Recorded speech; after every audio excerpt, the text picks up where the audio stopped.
할렐루야. 오늘도 참으로 복되고 좋은 날입니다. 하나님이 열어주신 새날을 우리 사도신경으로 신앙 고백하심으로 아침 예배로 나아갑니다. 나는 전능하신 아버지 하나님 천지의 창조주를 믿습니다. 나는 그의 유일하신 아들 우리 주 예수 그리스도를 믿습니다. 그는 성령으로 잉태되어 동정녀 마리아에게서 나시고 본디오 빌라도에게 고난을 받아 십자가에 못 박혀 죽으시고 장사된 지 사흘 만에 죽은 자 가운데서 다시 살아나셨으며 하늘에 오르시어 전능하신 아버지 하나님 우편에 앉아 계시다가 거기로부터 살아있는 자와 죽은 자를 심판하러 오십니다. 나는 성령을 믿으며 거룩한 공교회와 성도의 교제와 죄를 용서받는 것과 몸의 부활과 영생을 믿습니다. 아멘. 오늘 우리에게 주시는 말씀은 구약성경 사무엘상 11장 1절에서 마지막 15절까지 봉독하겠습니다. 이 말씀 봉독할 때에 하나님의 살아계신 음성을 듣기 바랍니다.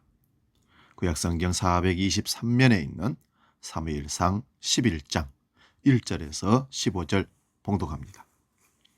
암몬 사람 나하스가 올라와서 길르앗 야베스에 맞서 진침해 야베스 모든 사람들이 나하스에게 이르되 우리와 언약하자. 그리하면 우리가 너를 섬기리라 하니 암몬 사람 나하스가 그들에게 이르되 내가 너희 오른 눈을 다 빼야 너희와 언약하리라.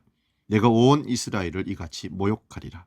야베스 장로들이 그에게 이르되 우리에게 이레 동안 말미를 주어 우리가 이스라엘 온 지역에 전령들을 보내게 하라. 만일 우리를 구원할 자가 없으면 내게 나아가리라 하니라. 이에 전령들이 사울이 사는 기브아에 이르러 이 말을 백성에게 전하매 모든 백성이 소리를 높여 울더니 마침 사울이 밭에서 소를 몰고 오다가 이르되 백성이 무슨 일로 우느냐 하니 그들이 야베스 사람의 말을 전하니라. 사울이 이 말을 들을 때에 하나님의 영에게 크게 감동되매 그의 노가 크게 일어나 한겨리의 소를 잡아 각을 뜨고 전령들의 손으로 그것을 이스라엘 모든 지역에 두루 보내어 이르되 누구든지 나와서 사울과 사무엘을 따르지 아니하면 그의 소들도 이와 같이 하리라 하였더니 여호와의 두려움이 백성에게 임하매 그들이 한 사람 같이 나온지라. 사울이 베색에서 그들의 수를 세어보니 이스라엘 자손이 30만 명이요 유다 사람이 3만 명이더라. 무리가 와 있는 전령들에게 이르되 너희는 길르앗 야베스 사람에게 이같이 이르기를 내일 해가 더울 때에 너희가 구원을 받으리라 하라. 전령들이 돌아가서 야베스 사람에게 전하며 그들이 기뻐하니라. 야베스 사람들이 이에 이르되 우리가 내일 너희에게 나아가리니 너희 생각에 좋을 대로 우리에게 다 행하라 하니라. 이튿날 사울이 백성을 3대로 나누고 새벽에 적진 한가운데로 들어가서 날이 더울 때까지 암몬 사람들을 치매 남은 자가 다 흩어져서 둘도 함께 한 자가 없었더라. 백성이 사무엘에게 이르되 사울이 어찌 우리를 다스리겠느냐 한 자가 누구이니까 그들을 끌어내소서. 우리가 죽겠나이다. 사울이 이르되 이날에는 사람을 죽이지 못하리니 여호와께서 오늘 이스라엘 중에 구원을 베푸셨음이니라. 사무엘이 백성에게 이르되 오라 우리가 길갈로 가서 나라를 새롭게 하자. 모든 백성이 길갈로 가서 거기서 여호와 앞에서 사울을 왕으로 삼고 길갈에서 여호와 앞에 화목제를 드리고 사울과 이스라엘 모든 사람이 거기서 크게 기뻐하니라. 아멘. 오늘 봉독한 말씀으로 모든 영광을 하나님께 이런 제목으로 말씀 상고합니다. 오늘 말씀 속에는요 3가지 요소가 드러나 있습니다. 하나는 문제고 두 번째는 개입이고 세 번째는 해결이라는 것입니다. 3절에 보니까 우리를 구원할 자가 없으면 이건 문제입니다. 약하고 힘들고 풍전등화와 같은 위기 가운데 있는데 구할 자가 없다는 것이 문제 아니겠습니까? 그런데 9절에 보니까 너희가 구원을 받으리라 하고 하나님이 개입하십니다. 그리고 13절에 보니까 여호와께서 오늘 이스라엘 중에 구원을 베푸셨습니다. 해결하셨다는 것입니다. 암몬의 왕 나하스는 매우 잔인한 사람이었다고 합니다. 오늘 본문의 사건이 있기 전에 갓지파 르우벤 지파를 쳐서 패한 이스라엘 사람들의 눈을 다 뺐다고 합니다. 전쟁에 패한 이스라엘 군대 중에 7천여 명이 길르앗 야베스로 도피한 상황에서 오늘 본문이 시작이 됩니다. 암몬의 침략에 길르한 야베스 사람들은 싸울 의지가 없었고 항복을 하고 암몬을 섬기기로 결정했습니다. 그런데 암몬 왕 나하스가 역시 길르한 야베스 사람들의 오른눈을 다 빼야 항복을 받겠다고 합니다. 그러니 야베스 사람들은 싸우지도 못하고 항복하지도 못하는 상황에 처해졌습니다. 그리고 하는 말이 무엇입니까? 3절에 우리에게 이랫동안 말미를 주어 우리가 이스라엘 온 지역에 전령을 보내게 하라. 만일 우리를 구원할 자가 없으면 내게 나아가리라 하니라. 이 말씀 속에 우리를 구원할 자가 없으면이라는 구절이 보입니까? 이스라엘 백성들, 특히 길르한 야베스 사람들은 자신들을 구원할 자를 찾습니다. 참 이상하지 않습니까? 그 이상한 것 중에 두 가지가 있습니다. 첫째는 이스라엘 백성들이 하나님을 구원자로 인정하지 않고 있다는 것입니다. 사무엘상을 쭉 살펴보면 인생의 여러 가지 문제, 수천 수만 가지 문제의 답이 오직 하나입니다.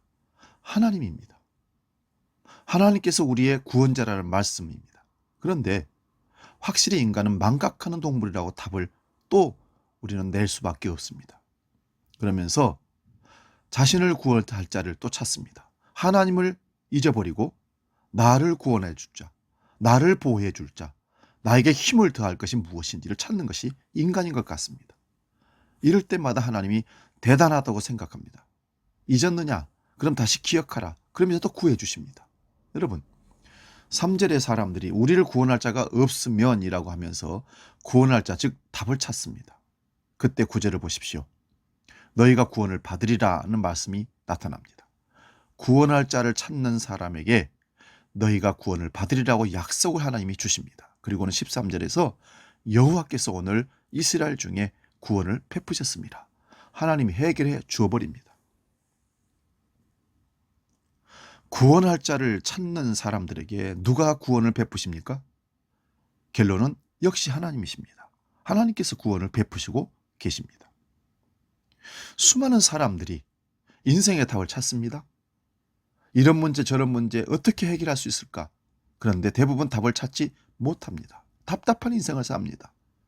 인생의 답을 알지 못해 답답해 살지 말고 답이 하나님이심을 믿으며 하나님께 인생을 두고 맡기는 지혜로운 사람이 되시기를 바랍니다. 아무리 살고 또 살아봐도 내 인생이 내 마음대로 내 뜻대로 되지 않는다는 것을 느낍니다. 만약 우리의 인생이 우리의 마음대로만 돼야 된다면 무슨 문제가 있겠습니까? 자기 마음대로 자기 뜻대로 인생이 되는 사람이라면 그 사람이 하나님이죠. 하나님은 그렇게 우리를 만드시지 않았습니다. 철저히 하나님을 의지하며 살 수 있도록 우리를 창조하셨습니다. 두 번째 이상한 것은요, 사람들이 사울을 구원할 자로 생각하지 않았다는 것입니다. 분명 이스라엘 백성들은 하나님께 왕을 구했고 왕을 세워달라고 했습니다. 하나님은 사울을 왕으로 세워주었습니다. 왕을 구했던 이유는 이방 민족이 침략했을 때 자신들을 위해 나가 싸워줄 구원해 줄 왕을 구했던 것입니다. 그런데 하나님께서 사울을 왕으로 세워주셨는데 사울에게 와서 왕으로 자신들을 구원해 달라고 하지 않습니다. 그러면서 구원할 자를 또 찾습니다. 사무엘상 10장 27절에 보면 어떤 불량배들, 11장 12절에 보면 이 사람이 어떻게 우리를 구원하겠느냐, 사울이 어찌 우리를 다스리겠느냐 라고 했던 것처럼 사울의 통치에 대해서 인정하지 않고 무시했던 사람들이 이스라엘 백성들에게 많았다는 것입니다. 이게 이상한 것입니다. 왕을 달라고 해서 왕을 세워주니 왕을 인정하지 않습니다. 하나님께서 세우신 왕, 사울의 권위를 인정하지 않고 사울도 인정받지 못하는 상황에서 사울이 암몬과의 전쟁을 통해 이스라엘의 전폭적인 지지를 받아 이스라엘 초대 왕이 되는 과정이 오늘 말씀으로 쭉 이어지고 있습니다. 사람들이 왕을 구할 때에는 왕에게 전적으로 지지를 하겠다는 표를 하는 겁니다. 분명 하나님께서 사무엘을 통해 왕이 세워지면 너희들 위에 군림하며 너희들의 것과 자녀들을 빼앗아 가는 왕이 될 것이라고 해도 그래도 좋으니 왕을 세워주세요. 우리에게 왕을 세워주세요 했던 사람들이 이스라엘 백성들입니다. 그런데 막상 사울을 왕으로 세워주니 그를 왕으로 인정하지 않습니다. 이걸 어떻게 해석할 수 있겠습니까? 왕으로 세워진 사울이 지금 뭐하고 있는지 찾아보십시오. 5절에 보면 마침 사울이 밭에서 소를 몰고 오다가, 왕이 소 몰고 다니는 이상적인 나라를 말할까요? 아닙니다. 하나님께서 사울을 왕으로 세웠지만 백성들이 사울을 왕으로 인정하지 않고 하나님의 뜻을 무시하는 악한 백성들의 모습을 보여주는 표현이 그 말씀입니다. 너희 왕이 지금 밭에서 소를 몰고 온다. 왕으로 너희들 세우지 않고 인정하지 않지 않냐? 이런 얘기입니다. 이런 백성들에게 하나님께서 하나님의 뜻을 인정할 것을 말씀하십니다.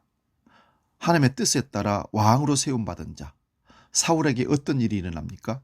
오늘 보면 6절을 보면 하나님의 영이 크게 감동되매, 그리고 한 겨리의 소를 잡았다 그랬습니다. 한 겨리는 쟁기를 같이 매는 두 마리를 소를 얘기하는 것입니다. 소 두 마리의 각을 뜨고 각을 뜬 소의 각 부분을 이스라엘 모든 지역에 보냅니다. 그리고 사울과 사무엘을 따르지 아니하면 너희들 그들의 소들도 이와 같이 하리라 강하게 선포하십니다. 그러자 어떤 일이 일어납니까? 여호와의 두려움이 백성에게 임하매 그들이 한 사람같이 나온지라. 누구의 두려움이라 합니까? 사울에 대한 두려움인가요? 아니지요. 여호와의 하나님의 두려움이 임했다는 것입니다. 그리고 한 사람같이 모입니다. 그렇게 모인 수가 30만 명이라고 합니다. 하나님께서 사울을 왕으로 세우셨고 사울의 말 한마디가 땅에 떨어지지 않고 온 이스라엘 전역에 사울이 말이 아닌 하나님 말씀으로 들리게 했으며 온 백성이 그 말씀 앞에 하나같이 모이게 된 것입니다. 그리고 암몬 사람들을 격파합니다. 그제서야 백성들이 하나님의 뜻에 복종하고 사울을 왕으로 인정하게 됩니다. 이 일을 누가 하셨습니까? 하나님께서 하셨습니다. 우리가 주로 하는 기도가 하나님의 뜻을 알기 원합니다. 그리고 하나님의 뜻대로 하소서라는 기도를 참 많이 합니다. 그런데 막상 하나님의 뜻을 가르쳐주고 하나님의 뜻대로 하려고 하면 하나님 잠시만요. 이건 아닌 것 같은데요. 하나님 다시 한번 고려해 보시면 어떨까요? 이렇게 하나님의 뜻이 자신의 뜻과 다르다고 해서 인정하지 않는 경우가 너무 많습니다. 우리는 오늘 말씀을 통해서 처음도 하나님 말씀대로, 마지막도 하나님의 말씀대로, 뜻대로, 그리고 모든 영광을 하나님께 돌릴 때 하나님의 지배하심이 우리를 보호하시고 우리를 이끄시고 인도하십니다. 2021년 모든 영광을 하나님께 드린다는 것은 우리의 문제를 아시는 분이 하나님이시고 그 문제에 개입하셔서 해결책을 갖고 오신 분이 하나님이시고 마지막에 문제를 깨끗하게 해결하시는 분이, 구원하시는 분이 하나님이신 것을 고백하게 할 것입니다. 꼭 기억하십시오. 우리 문제를 해결하실 분은 세상에 없습니다. 오직 하나님이십니다. 그분이 문제를 아시고 개입하시고 해결하실 것입니다. 할렐루야. 기도하겠습니다. 하나님, 잊지 말게 해 주옵소서. 모든 문제를 근원부터 알고 계시고 그 문제의 해결을 위해서 주 앞에 구할 때 찾아오셔서 개입하시고 모른 채 하지 아니하시고 우리와 함께 하시며 끝내는 하나님의 뜻대로 해결하심을 우리는 봅니다. 2021년 사는 동안 아버지께서 주신 능력과 힘으로 모든 문제 해결하고 하나님 앞에 영광 돌릴 수 있도록 우리를 이끌어 주옵소서. 이제는 우리 주 예수 그리스도의 은혜와 아버지의 놀라우신 사랑과 성령 하나님의 지키시고 보호하시고 인도하신 크신 역사가 모든 영광을 하나님께 돌리며 하나님을 항상 기억하고 살기로 약속 다짐하는 모든 아침 예배 믿음의 권속들 위해 영원히 함께 계시기를 간절히 축원하옵나이다. 아멘.